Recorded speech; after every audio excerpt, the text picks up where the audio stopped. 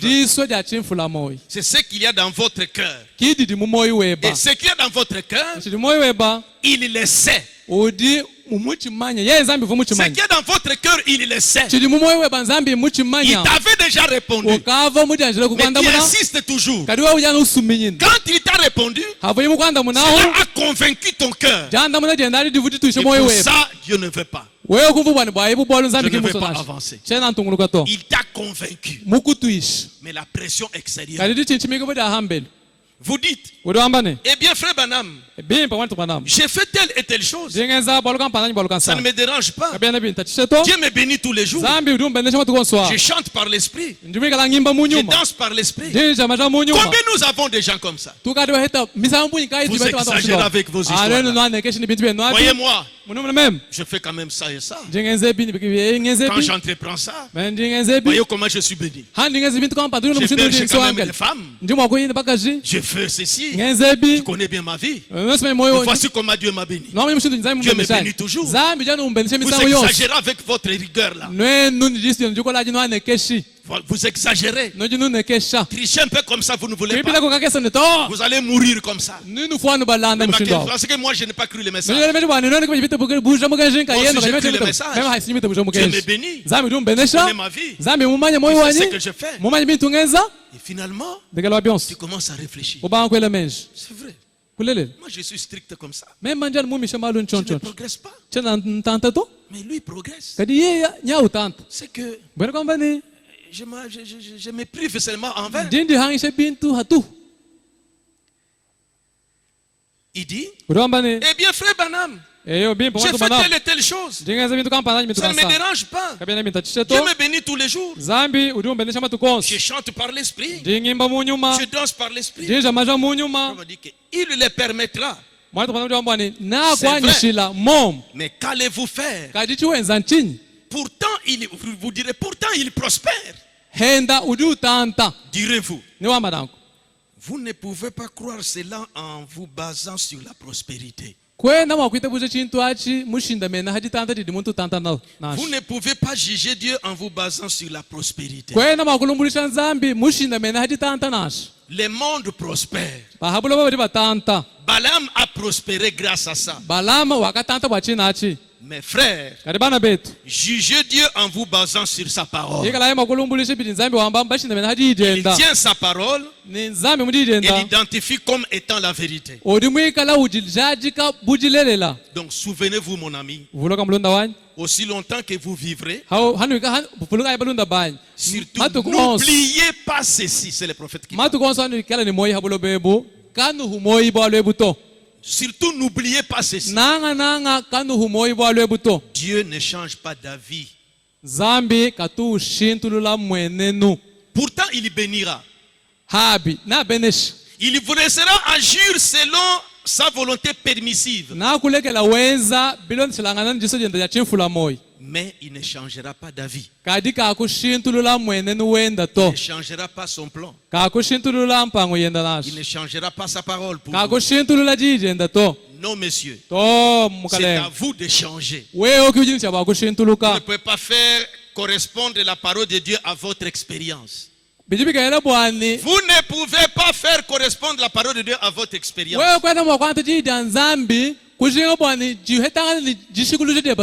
Il faut que ce soit votre expérience qui corresponde à la parole de Dieu. Voyez, vous dites, eh bien, je suis un brave homme. Je suis un brave homme. Et Dieu fait ceci et cela. C'est pourquoi j'ai dit que c'était une petite exhortation que je voulais parler avec vous ce soir. Et faites attention. Ce message contient tous les conseils de Dieu.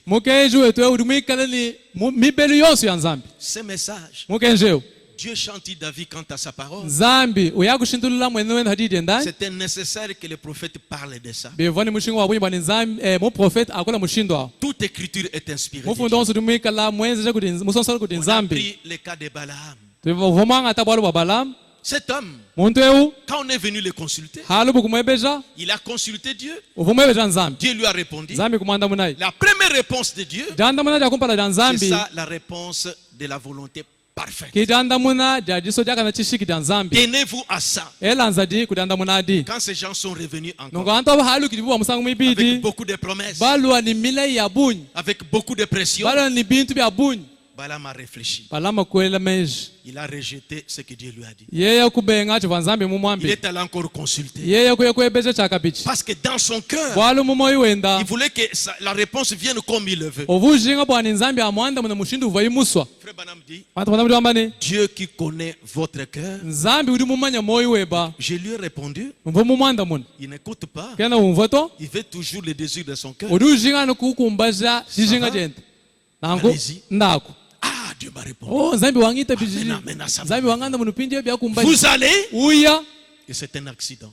Vous allez, vous déménagez. Vous avez suivi dans une prédication qui vous a convaincu que n'allez pas.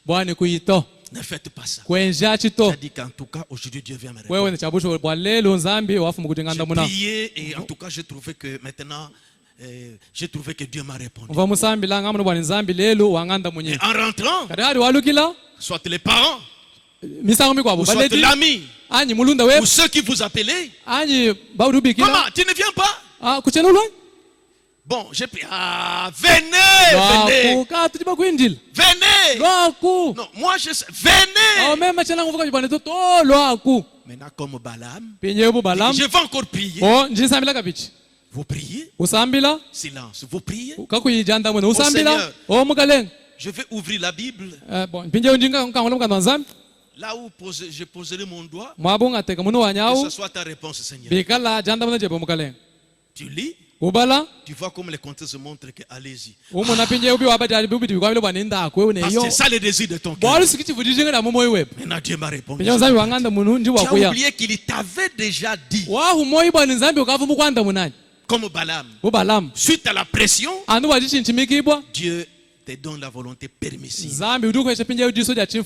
Mais Balaam, dans la volonté permissive, il y a eu toujours un blocage.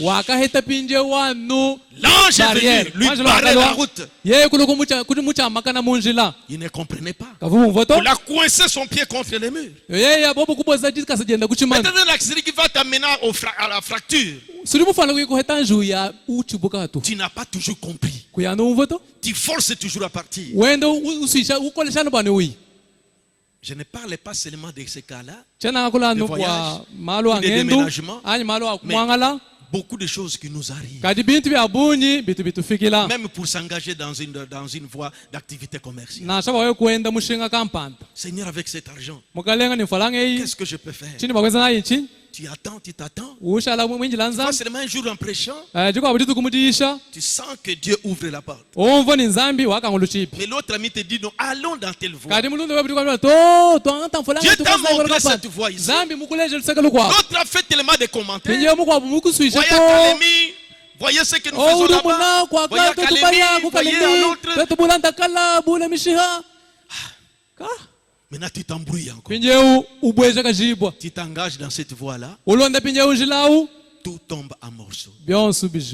Aujourd'hui, apprenez à écouter une fois quand Dieu te parle. Dieu ne change pas sa pensée. Dieu ne change pas d'avis quant à sa parole. Il peut te permettre. Ce sera une volonté permissive. Par rapport à la manière qui t'avait déjà répondu. Nous devons être spirituels. Ce n'est pas moi. Mais c'est toi qui as parlé à Dieu. Moi, ce n'est pas moi. Mais la réponse là, c'est Dieu qui t'a convaincu. Je parle des expériences comme ça. Où tu as senti que Dieu t'a répondu. Tu es convaincu que ça c'est Dieu qui vient de me répondre. Soit par la voie de la prédication. Soit tes frères viennent te raconter un songe. Soit en lisant la Bible. Soit en lisant la brochure. Soit un message. Et Dieu ouvre ton cœur. Et convainc que c'est ça. Ne faites pas. Ne faites pas. Ne te mêle pas dans la politique. Ne te mêle pas dans ça. Tu vois toutes les preuves. On te dit même des déclarations. Mais tellement que ton penchant est dans ça. Il est aussi dit ceci. Je vois aussi, tellement qu'on me parle, que c'est toi qui conviens. Tu es l'homme qu'il faut. En tout cas, ne refusez pas. On a besoin de toi dans ceci, dans cela. Tu connais bien la volonté de Dieu dans ce domaine-là. Tu connais ce que Dieu a dit. Tellement qu'on t'a vanté. Il y a une pièce incontournable. Tu dois aider notre contrée. Tu dois aider notre contrée. Nous n'avons pas une autre personne. C'est toi qu'il faut. Dit que quand vous quittez votre domaine, vous partez là-bas, les diables vous apportent. Mais tu veux toujours partir. Et nous connaissons ce que le prophète a dit. Beaucoup qui étaient des chrétiens sérieux tombés dans cette histoire, mêlés dans la politique, des escrocs, même des personnes qui étaient sérieuses. Voyez, la boisson, vous ne comprenez plus. Les femmes, vous ne comprenez plus. Ces frères étaient sérieux. Ces frères n'étaient pas comme ça. Je vous relis le prophète ici. Chaque fois qu'un croyant sort du territoire que Dieu lui a donné, souvent en politique, ce brave homme peut être de plus loyal. Mais il ne restera plus. Tout comme un ministre que je connais, qui se présenta pour être maire de la ville. Et quand il se fut, il sortit de ce territoire ministériel. Et Satan s'est abattu sur lui. Vous connaissez bien vos voisins. vos amis qui étaient droits, qui se sont mêlés dans ce domaine ici. La bouche de Dieu a parlé. Le prophète dit, la politique est de l'autre côté du mur. Moi, je suis de l'autre côté du mur. Je peux vous amener des citations du prophète. Ce n'est pas le domaine, le monde de croyants. Ce n'est pas le monde de croyants. Quand j'écoutais un pasteur qui s'est mêlé dans cette histoire, qui me disait, vous savez, pasteur, quelquefois quand nous arrivons dans des manifestations, voyez, vous nous voyez habillés comme ça. Mais à l'intérieur, nous avons les scaphandres des plongeurs. Vous les voyez en costume comme ça. Mais à l'intérieur, là, il a porté des histoires de plongeurs. Il dit, vous savez pas certaines choses, vous mettez sur la chaise, ça vous a entrepris, vous êtes empoisonné.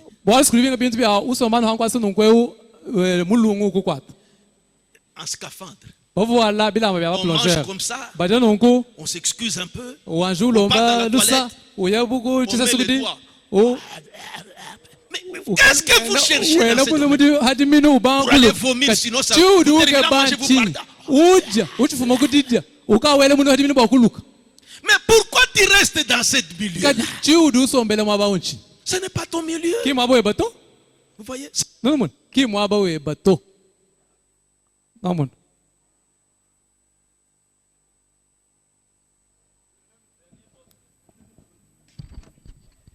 Allô?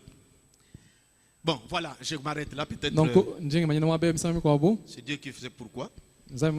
Alors, vous voyez, ce n'est pas notre monde. Ce n'est pas le monde des chrétiens. Il y a des concurrences et des combats, des histoires comme ça, c'est vraiment le milieu des chrétiens. Dieu, dans cet âge, il a parlé une fois. Restez dans cette ligne-là. Si dans ta vie, il t'est arrivé sur un engagement, sur une situation, tu as demandé à Dieu et Dieu t'a répondu d'une manière ou d'une autre. Tenez-vous à ça. Ne cherchez pas une deuxième réponse, car ça sera une volonté permissive. Inclinons nos têtes. Si Dieu t'a parlé ce soir et que tu étais sous une pression, pour une décision, pour un choix, peut-être Dieu a voulu que je te parle comme ça. Tu voulais t'engager dans la voie. Il t'avait dit déjà non. La pression des amis, la pression de la famille, la pression des papas, les désirs cachés dans ton cœur veut que tu puisses toujours réaliser ça. Tu n'es pas satisfait pour la réponse négative. Mais Dieu qui connaît tout, il a même dit quelque part que si vous demandez quelque chose et que Dieu ne répond pas, dis seulement que Seigneur, tu connais toutes choses. Ne forcez pas les choses. Tu as demandé, il n'a pas répondu. Tu insistes, il n'a pas répondu. Peut-être il sait pourquoi. Il ne veut pas te donner cette chose parce que ça ne t'amènera pas à bien. Alors, si tu peux parler à Dieu, ce message renferme tout les conseils de Dieu. Nous avons tous les conseils de Dieu dans ce message. Dieu nous a parlé de plusieurs manières. Nous sommes dans l'âge où la divinité s'est expliquée. Ajoutez encore ceci dans l'expérience de votre foi. Dieu ne change pas d'avis quant à sa parole. Il t'a répondu une fois, restez dans cette volonté-là. Ne cherchez pas une volonté permissive. Ne cherchez pas une volonté permissive. Parce que c'est lui qui connaît. Balaam, on lui a dit non. Et quand la pression est venue, il a voulu encore partir. Mais Dieu est venu toujours intervenir. Il a coincé son bras, son pied contre les parois. Il a même se fracturé. Mais il il ne comprenait pas. Il a frappé même l'animal. L'animal a fini par parler. Et il voulait toujours partir. Heureusement, Dieu lui a ouvert les yeux. Il dit que j'allais te tuer.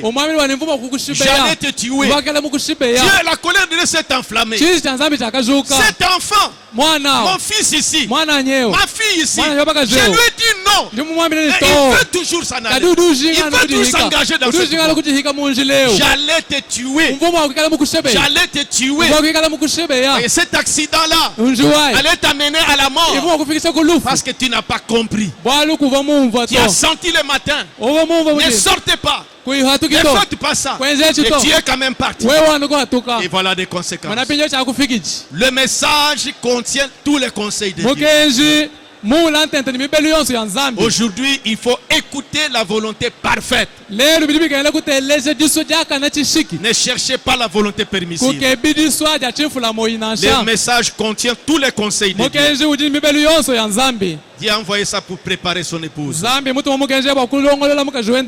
Que chacun parle au Seigneur. Dieu ne change pas sa pensée. Quand il a dit quelque chose, c'est comme ça que ça doit être. Ne cherchez pas à lui faire réfléchir.